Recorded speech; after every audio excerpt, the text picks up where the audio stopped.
eich rôl o fewn yr wyl? Jeremy Turner dwi a fi yw cyfarwyddwr yr wyl. Ydy gwyl Agor Drysau yn wahanol y flwyddyn yma?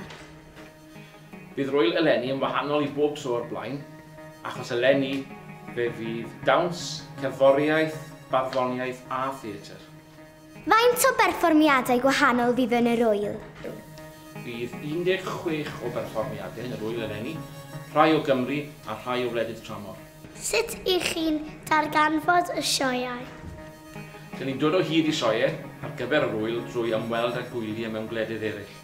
Eleni mae 5 ohonyn ni wedi bod yn ymweld â gwyliau eraill, a'r pella oedd gwyl yn Australia. Erbyn hyn, dyn ni wedi dewis sioeau o Sweden, o'r Almaen, o Ffrainc, a gan 2 gwmni o'r Werddon ac wrth gwrs y cwmnïau o Gymru.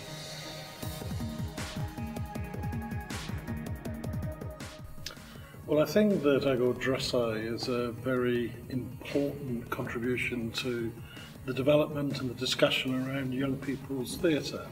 It's very important that if theatre, which is a living, vibrant art form, is going to develop and to grow and to attract more people, that there are opportunities to explore different ways of making theatre and to see what other people are doing in other parts of the world.